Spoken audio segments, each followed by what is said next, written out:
మీ ఎలాంటి వ్యాపార ప్రకటనలకైనా వెంటనే మా ఛానల్ సంప్రదించండి. ప్రస్తుతం మనతో పాటు శ్రీ శుభంకరి సేవా సమితి వ్యవస్థాపకులు స్మార్తనర్హరి బ్రహ్మశ్రీ దుగ్గిరాల యాజ్ఞవల్క్య దిలీప్ శర్మ గారు మనతో ఉన్నారు. గురువు గారితో మాట్లాడేద్దాం. నమస్కారం గురుగారు. శ్రీ పరాభవ నామ సంవత్సరంలో ముందుగా మనకి ఆర్థికంగా బలంగా ఉండబోయే రాసులు ఏంటి గురుగారు? ప్రతి ఒక్కరు దేవుణ్ణి కోరుకుంటే గురుగారు దేవుడా నాకు డబ్బు పరంగా ఎటువంటి లోటు ఉండకూడదు, ఆర్థికంగా నా కుటుంబం బాగుండాలని ముందుగా కోరుకుంటూ ఉంటారు. మరి ఆర్థికంగా బాగుండే రాసులు అంటే ఈ సంవత్సరంలో ఏం చెప్తారు గురుగారు? ఆదిత్యాయ చ సోమాయ మంగళాయ బుధాయ చ గురుశుక్ర శనిభ్యశ్చ రాహవే కేతవే నమః. మీరు అడిగింది మంచి ప్రశ్నే, కానీ డబ్బు కన్నా మించి ఇంకొకటి కావాలి, అదే ఆరోగ్యం. కోట్లు వచ్చేసాక అది తినడానికి వీడు ఉండాలి కదా, దాన్ని అనుభవించడానికి శరీరం ఉండాలి కదా. సో అందుకని మంచి ఆరోగ్యం కానీ మంచి సంపద కానీ, అలాగే సంపాదించింది నిలబడాలి. అది అక్రమార్జితం అని చెప్పి మళ్ళీ రేపు పొద్దున సంపాదించాక మళ్ళీ ఇంకొక రకంగా అనుకోకూడదు. చుట్టుపక్కల వాళ్ళు బాగా ఏడుస్తున్నారండి, ఆ నరఘోషకి ఏదైనా చెయ్యండి. ఇక్కడ ఈ యొక్క పరాభవ నామ సంవత్సరం 2026 అయితే 27 మనం అనుకోవచ్చు. 27 మార్చి దాకా కూడా ఈ యొక్క సంవత్సరంలో ఒక 4 రాశుల వారికి చాలా విశేషమైనటువంటి అనుగ్రహం లభిస్తుంది. అవకాశాలు వస్తాయి. ఇహ వాళ్ళ ప్రారంధం, అది అవకాశాలు అయితే వస్తాయి. అది అవ్వట్లేదు అంటే మనకి ప్రారంధం లేదు అని అర్థం.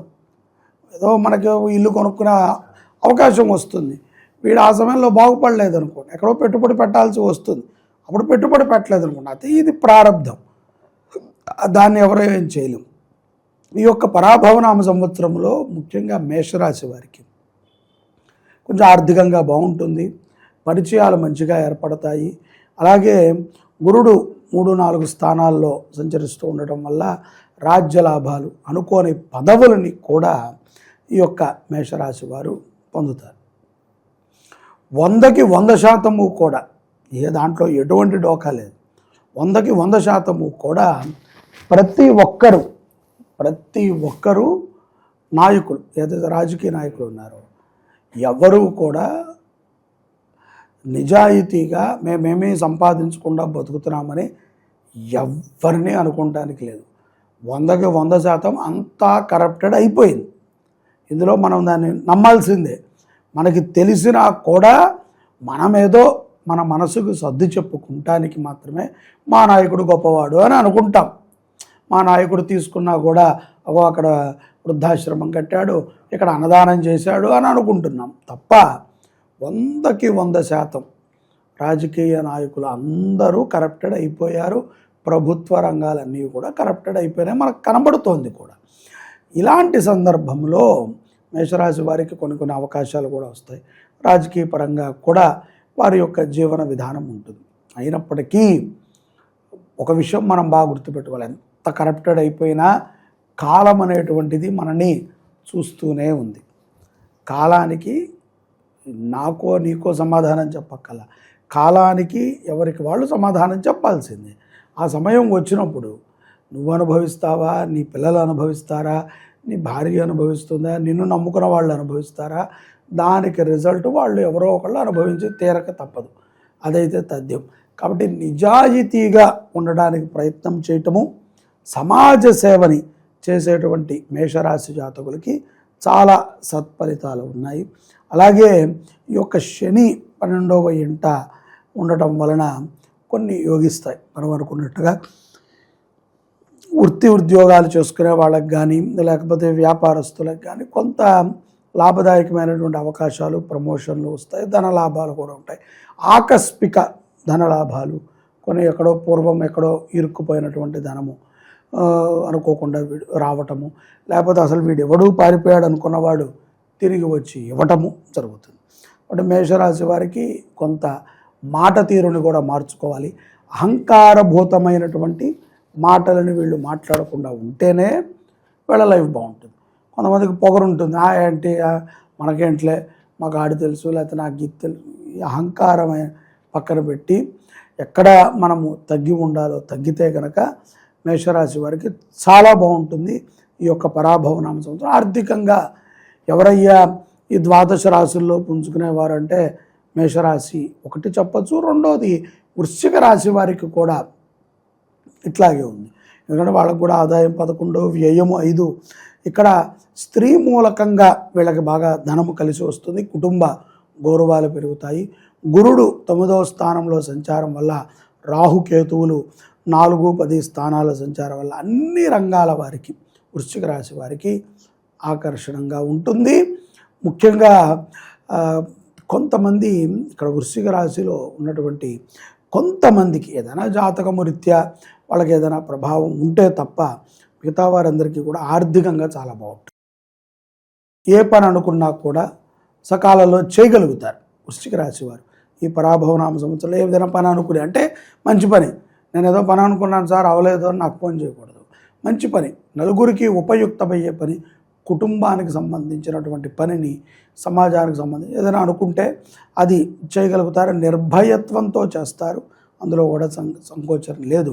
విదేశీయానం కూడా ఉంది. విదేశీ కారకాలు కూడా బాగున్నాయి. కాబట్టి రాహుకేతువులు 4, 5, 4, 10 స్థానాల్లో ఉన్నారు. కాబట్టి విదేశాలకు వెళ్ళేటువంటి అవకాశము, అక్కడ స్థిరపడేటువంటి అవకాశాలు కొంత గోచరిస్తున్నాయి.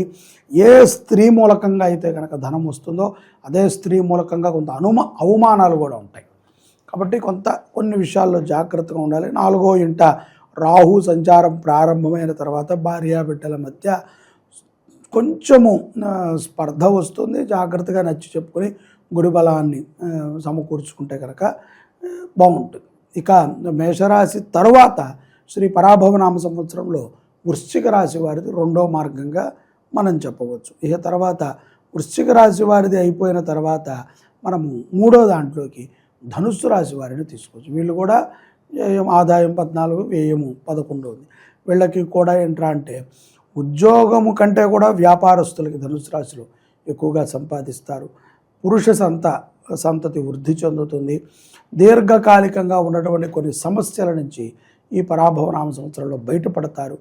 ఎక్కువగా ఏదో కొంచెం ఏదంటారు కదా, ఇప్పుడు ఆడవాళ్ళకి కొన్ని సమస్యలు వస్తుంటాయి. ఎక్కువ శరీరం లావయ్యే సమస్యలు కొన్ని రావచ్చు. అలాగే నరాలకి సంబంధించినటువంటి కొన్ని సమస్యలు రావచ్చు. అయినప్పటికీ ఈ సంవత్సరంలో మేషరాశి వారి తర్వాత వృశ్చిక రాశి వారు, వృశ్చిక రాశి తర్వాత ధనుస్సు రాశి జాతకుల దగ్గర డబ్బు బాగా ఆడుతుంది. వాక్పటుత్వం ఉంటుంది. నిలకడ స్వభావితులై ఉంటారు. ఏది జరిగినప్పటికీ కూడా నిలకడ స్వభావితులై ఉంటారు. సమాజం పట్ల కొంత శ్రద్ధ, గౌరవాన్ని కలిగి ఉంటారు. అలాగే కొంత ద్వితీయార్థములో అక్టోబర్ తర్వాత నుంచి కొన్ని అవమానాలు పడినప్పటికీ డబ్బు మాత్రం నష్టపోలేరు. అవమానం అయితే పడతారు. అలాగే ఎంతో కాలముగా ఎక్కడైనా దీర్ఘకాలిక రుణాలు ఉన్నా, కేసులు ఉన్నా కొన్ని ఒడిదొడుకులతో వాటిని కూడా ముగించుకుంటారు. అలాగే ప్రేమ వ్యవహారముల్లో కూడా ధనుస్సు రాశి జాతకులు మొదటి స్థానంలో ఉంటారు. మొత్తం 12 రాశుల్లో ప్రేమించిన వాళ్ళని వశం చేసుకుంటాం కానీ, వాళ్ళతో వివాహం చేసుకుంటాం కానీ, వారితో జీవనం గడపడానికి కానీ మిగతా రాశుల వారితో పోలిస్తే ధనుసు రాశి వారు మొదటి స్థానంలో ఉన్నారు. గతం నుంచి ప్రేమించుకునే వాళ్ళు ఇప్పుడు ఎవరో చూసి ఏదేదో బాగుంది, నేను ప్రేమిస్తాను, నేను మొదటి స్థానంలో ఉంటానని అనుకోకూడదు. ముందు నుంచి ఆ ప్రేమ తల్లి మీదైనా, తండ్రి మీదైనా, గురువు మీద ఎక్కడైనా సరే నిష్కలమైనటువంటి ప్రేమ ఉంటే అది విజయం పొందుతుంది. శ్రమకి తగ్గ గుర్తింపు కంటే కూడా 10ంతల గుర్తింపు అధికంగానే వస్తుంది. కొన్ని సందర్భాల యందు తమ్ముడితో కానీ, అక్కతో కానీ, చెల్లెలతో కానీ ఇటువంటి వాళ్ళతో కొంత ఊహించని ధన నష్టము కూడా ఉంటుంది. కాబట్టి మధ్యవర్తిత్వం ఉండకూడదు. ఎక్కడైనా ఏదైనా మనం మాట ఇచ్చి ఉంటే ఆ మాటని తీర్చుకోవాలి. వీళ్ళు ఈ సంవత్సరం ఆ మాటను తీర్చడంలో కొంచెం వెనకపడతారు. మాట మీద నిలబడండి, మాట తీర్చండి. ధనుస్సు రాశి వారు కూడా ఈ సంవత్సరము 3వ స్థానంలో ఉండటము చాలా గమనార్హము. అలాగే మంచి కార్యక్రమాలు చేయడానికి కూడా ధర్మానికి సహకరిస్తారు. సనాతన ధర్మ మార్గంలో ఉన్నటువంటి వారికి మాత్రమే. మతం మారిపోయామండి అనుకోకుండా వేరే వాళ్ళ జాతిలోకి వెళ్ళాము, వేరే కులంలోకి వెళ్ళాము అనుకున్న వాళ్ళకి ఇవి కంపల్సరీ వర్తించవు. దేవుడు ఎక్కడ కనబడతాడయ్యా అంటే అటువంటి వాటిలోనే కనబడతాడు. కంపల్సరీ నువ్వు వేరే మతంలోకి వెళ్ళిపోయానండి అనుకోకుండా, అయినా సరే నా ధనుసు రాశి కాబట్టి నేను చూసుకుంటున్నాను అంటే వాడికి ఇంకా దరిద్రుడు అవుతాడు తప్ప వాడు ధనవంతుడు అవ్వలేడు, భాగ్యవంతుడు అవ్వలేడు. కానీ 4వ స్థానం మనం ఈ రాసుల్లో కనుక 4వ స్థానం చూస్తే మీనరాశి వారు. మీనరాశి వారు కూడా ఈ గర్వాపసి అనేటువంటిది మనం కొత్తగా వింటున్నాం కదా, అటువంటి పనులను బాగా చేస్తారు.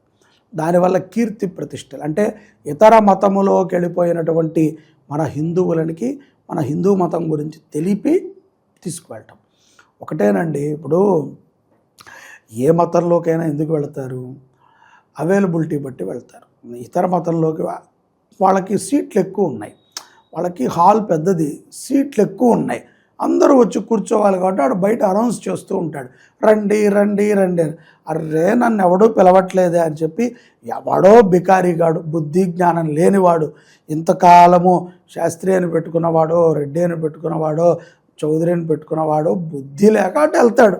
అంతే, వాడికి బుద్ధి వాడిని ఎవడో ఇక్కడ గుర్తించట్లా, ఏదో ఇప్పుడు అంతే కదండి.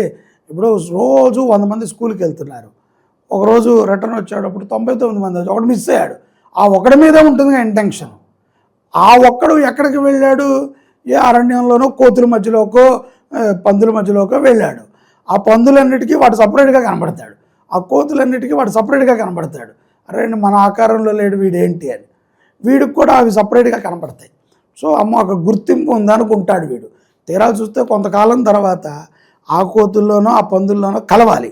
ఇక్కడ అనుకోండి, ఇక్కడ గుర్తింపు కోసం కాదు ధర్మం అనేది, బాగా గుర్తుపెట్టి. ఇది మన ధర్మం గుర్తింపు కాదు, మన బాధ్యత, మన యొక్క జీవన విధానం.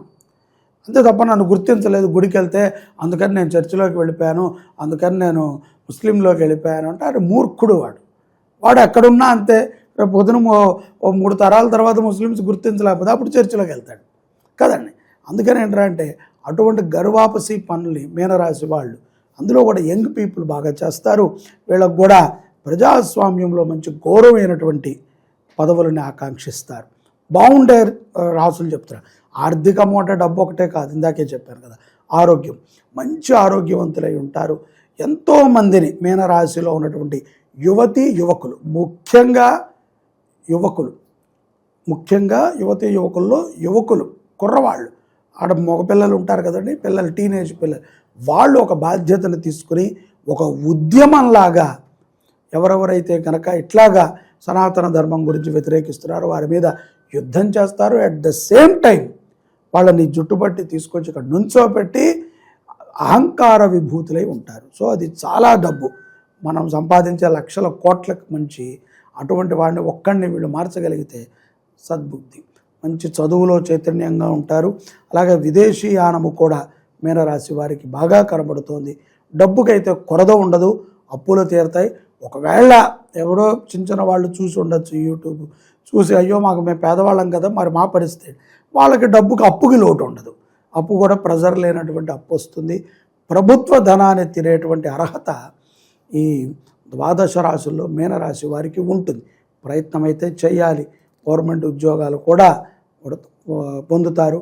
అలాగే కొంతమంది తీర్థయాత్రలకు వెళ్ళినప్పుడు కానీ ఇతర ప్రదేశాలకు వెళ్ళినప్పుడు కానీ స్త్రీలతో జాగ్రత్తగా ఉండకపోతే కొన్ని ప్రమాదాలు వస్తాయి. ఏదున్నా సరే స్పష్టంగా మాట్లాడాలి. స్త్రీలు ముఖ్యంగా ఎవరికి భయపడకూడదు. ముఖ్యంగా భర్తకు కానీ పిల్లలకి కానీ తల్లిదండ్రులకు కానీ తప్పు చేస్తే భయపడాలి, తప్పు చేయనప్పుడు ఎందుకు భయపడాలి? నిర్భయంగా ఉండటం నేర్చుకోవాలి. అలాగే ఈ మీనరాశి స్త్రీలతో కూడా చాలా జాగ్రత్తగా ఉండాలి. ఎందుకంటే వీళ్ళు చాలా, ఇప్పుడు నేను ఒక మాట అంటే అది మళ్ళీ తప్పుగా ఉంటుందేమో, వీళ్ళు అంటే పెద్ద కత్తి లాంటి వాళ్ళు. కత్తి అంటే కత్తి లాంటి వాళ్ళు అని అంతే తప్ప ఏదో అందంగా ఉన్నారు ఆ కత్తి కాదు. సో చాలా షార్ప్గా ఉండేటువంటి వ్యక్తులు. ఏమాత్రము తేడా వచ్చినా ఐదర్ పేక కానీ లేకపోతే వాళ్ళ మర్మాంగాన్ని కానీ కోయటానికి కూడా ధైర్యవంతులు అని చెప్పదు అటువంటి స్త్రీలు. సో అందుకని మీనరాశి స్త్రీలకి వాళ్ళు కూడా జాగ్రత్తగా ఉండటం మంచిది. ఎందుకంటే చుట్టూ సమాజంలో మొత్తం అంతా తప్పదండి. ఒక మామిడికాయ కావాలి అంటే మామిడి పండు మనం తింటున్నాం ఇవాళ, ఏ పండు అయినా అనుకోండి, సపోజ్ మామిడి పండు చాలామంది ఎక్కువగా ఇష్టంగా తింటారు. ఆ పండు రావటానికి ఒక పువ్వు అయింది అనుకోండి, అది ఫస్ట్ మొగ్గ పువ్వు అవ్వాలి కదా, ఇలా అయినప్పుడు చాలా పురుగులు వస్తాయి.